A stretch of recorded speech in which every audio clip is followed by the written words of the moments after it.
আসসালামু আলাইকুম। 23 বছরই হার্ট অ্যাটাক, তরুণদের জন্য সতর্কবার্তা থাকছে আজকের এই ভিডিওতে। আজকের ভিডিওটা মূলত হেলথ টিপস নিয়ে বানানো একটা ভিডিও, কারণ আমার ভিডিওগুলো অনেক স্টুডেন্ট দেখে থাকো।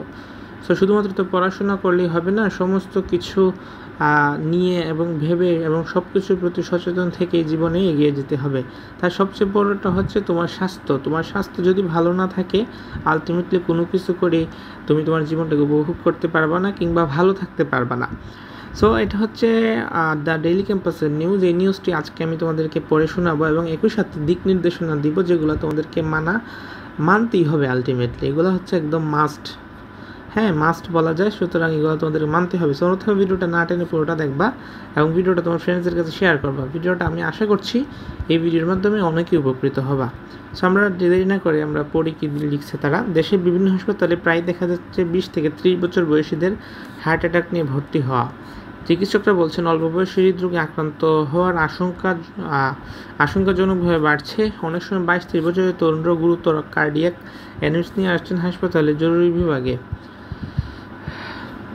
সম্প্রতি ঢাকার একটি বেসরকারি হাসপাতালে মাত্র 23 বছরের এক ছাত্রকে ভর্তি করা হয়। বুকে ব্যথা নিয়ে পরীক্ষা করে ধরা পড়ে সে হার্ট অ্যাটাকে আক্রান্ত।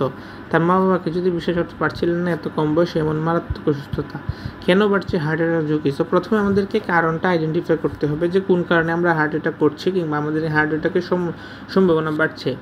সো এটা হচ্ছে ঝুঁকি বাড়ার পেছনে অন্যতম কারণ হচ্ছে অস্বাস্থ্যকর জীবনযাপন, অর্থাৎ আমাদের আনহেলদি লাইফস্টাইল।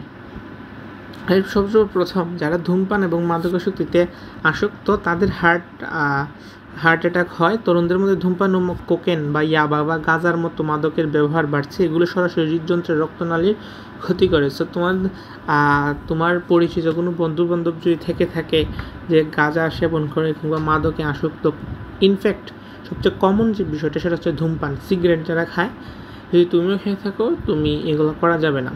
তোমার মৃত্যু ঝুঁকি রয়েছে, জীবনের ঝুঁকি রয়েছে।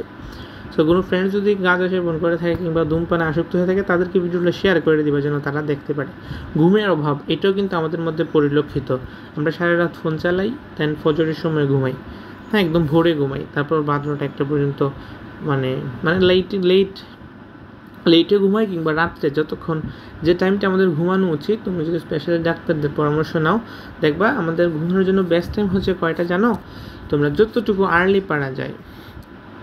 এখানে বিভিন্ন চিকিৎসক বলছেন যে রাত 10টার পর ঘুমায় যেতে হবে এবং 4টা পর্যন্ত এই টাইমটা হচ্ছে একদম ঘুমের জন্য পারফেক্ট।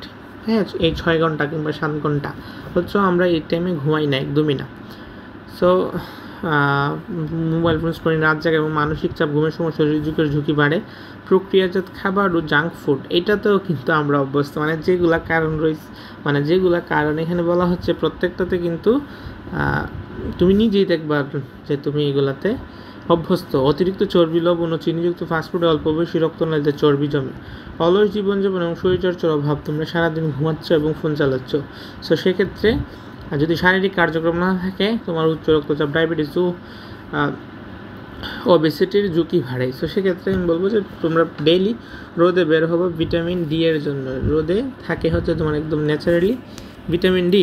তাছাড়াও শারীরিক কার্যক্রম, ব্যায়ামটাম যেগুলো নর্মালি আছে, হাঁটা, দৌড়ানো, ফুটবল খেলা, ক্রিকেট খেলা, তারপর হচ্ছে যেগুলো নর্মালি করা যায় এগুলো করলেই চলবে। মানসিক চাপ, আমরা প্রচণ্ড প্রেশারে থাকি, অব্যাহত মানসিক চাপ উদ্বেগ হৃদরোগের অন্যতম কারণ হয়ে উঠছে। সো এই যে মানসিক চাপ, এটা হচ্ছে তোমার সমস্ত রোগের মূল ভিত্তি। বংশগত কারণও হতে পারে। অনেকটা তোমার বাবা, চাচা বা বড় ভাইদের হৃদরোগের সমস্যা থাকে, তাহলে কম বয়স ঝুঁকি দিতে পারে। তাই পারিবারিক ইতিহাস যেন নিয়মিত চেক আপ করাটাও অত্যন্ত জরুরি। সুতরাং তাদেরকে কেয়ারফুল থাকতে হবে। এখন কথা হচ্ছে প্রতিরোধে করণীয় কী।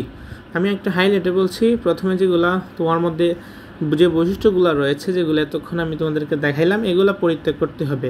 ফার্স্ট অফ অল, প্রথমে আমাদের যে কোনো ধরনের সমস্যা, শুধুমাত্র এই স্বাস্থ্যের ক্ষেত্রে না, লাইফের যে কোনো ধরনের সমস্যা, যেমন ধরো আমরা একটা সমস্যা একটা খারাপ হলো, আমাদের হোয়াটএভার একটা খারাপ হলো, এবং সেই খারাপের পিছনে আসল কারণগুলো আমাদেরকে আগে আইডেন্টিফাই করতে হবে এবং সেগুলো প্রথমে বাদ দিতে হবে। যেমন এখানে বলা হয়েছে মাদক ও ধূমপান পরিহার করতে হবে এবং অলস জীবনযাপন বাদ দিয়ে শরীরচর্চা করতে হবে, ঘুমাতে হবে পর্যাপ্ত সময়ে এবং ফলমূল, শাকসবজি, মাছ নির্ভর স্বাস্থ্যকর খাবার খেতে হবে।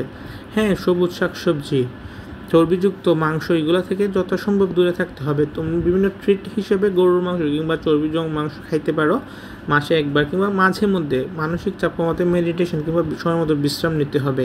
যারা মুসলিম, বেশিরভাগই আমাদের বাংলাদেশের মুসলিম, তো তোমরা নামাজ পড়বা ঠিকভাবে, নিয়মিত নামাজ আদায় করবা, এবং অন্যান্য ধর্মগ্রন্থ যারা অনুসারী রয়েছে হিন্দু, বৌদ্ধ, খ্রিস্টান, তোমরা তোমাদের ধর্মগ্রন্থের অনুসরণ করবা। হৃদরোগ বিশেষজ্ঞরা বলছেন ভয় না পেয়ে সচেতন হওয়াই একমাত্র জরুরি। যদি সময় থাকতো জীবনযাত্রা ইতিবাচক পরিণত, তাহলে হৃদরোগ প্রতিরোধের সময় তরুণ প্রজন্মকে এখন থেকে হৃদরোগের যত্ন নিতে হবে, এই বার্তা দিয়েছেন চিকিৎসকরা। তো আমি যেটা তোমাদেরকে বললাম, সো এখানে তোমরা আতঙ্কিত না হয়ে যেগুলা তোমাদের ভুল আছে যেগুলো শুধরায়া যেটা বললাম সেটা মানবা।